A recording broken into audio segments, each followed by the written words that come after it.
Insomniac, to this day, have impressed us with their track record. But is all of it seen through rose-tinted goggles? I'm Saggy, and I'm going to go over the worst parts of Ratchet and Clank.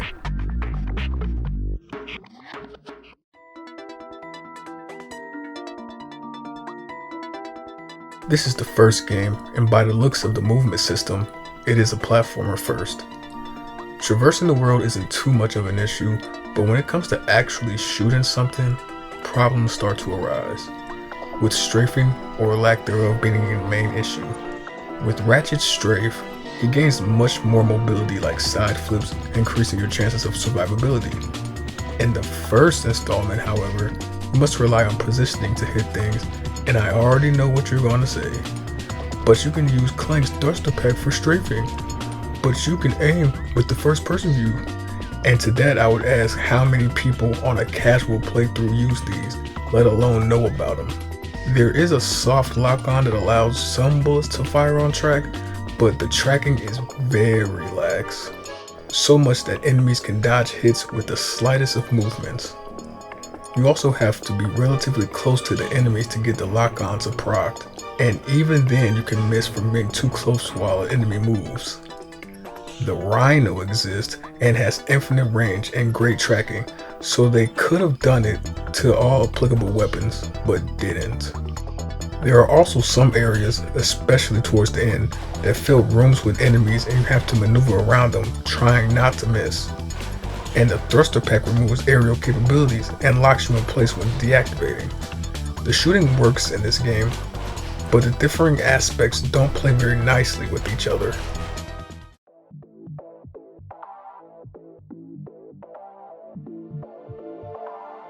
When talking about the gunplay, I mentioned the thrust pack, which has a strafing feature built in. This is a great upgrade, but the execution of its use almost wards you from using it. This goes for a few aspects present in the game. Gadgets, for example. Every time you want to use a gadget, you have to quick swap or menu. More on a quick swap in a bit. Bringing up the weapon wheel doesn't freeze the game like later titles, but you must act quickly in some cases. On top of using a slot on your wheel for a gadget that you don't even know how often will be used. The swing shot and trespasser are the greatest examples of interrupting gameplay. When you're at the designated area for either gadget, you have to manually equip it and use it. So you can't rely on them automatically equipping when near a locked door, for example. The quick swapping made its first appearance here, but really wants you to commit to that double swap press. The wheel has to practically be on screen for the swap to happen, which can get you fucked mid-combat.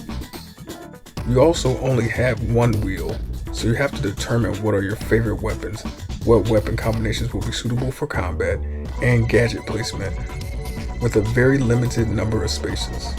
There are so many small areas that needed a bit more polish, like being stuck during a comet strike, or not being able to throw bombs and such while flipping, and together they begin to create a choppy experience.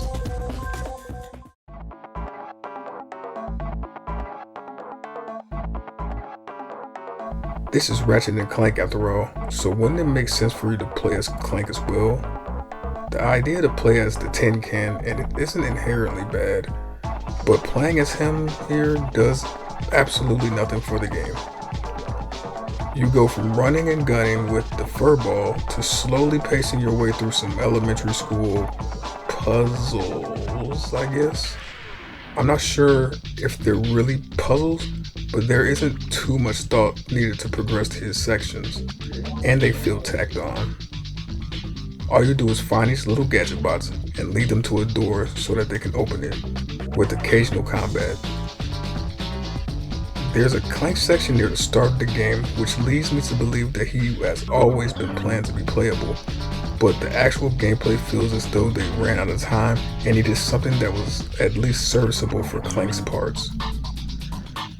Like I said previously, playing as Clank isn't a terrible idea, and even being able to control other robots and give them orders has legs to stand on, but it's just a simple, watered down version of what could have been something great. The Metal Guy does have two sections where you get to play as Giant Clank, which would have been great if there were more. These are easily Clank's best moments, and he even gets to go toe-to-toe with the final boss, even only for a short while. It would have been cool to see more sections that lean into the Warbot roots, but I digress.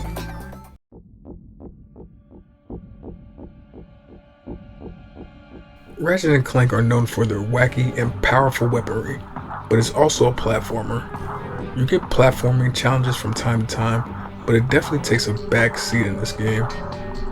Coupled with the lack of variety in gameplay, and it can start to feel stale by the end, especially when dealing with the aiming.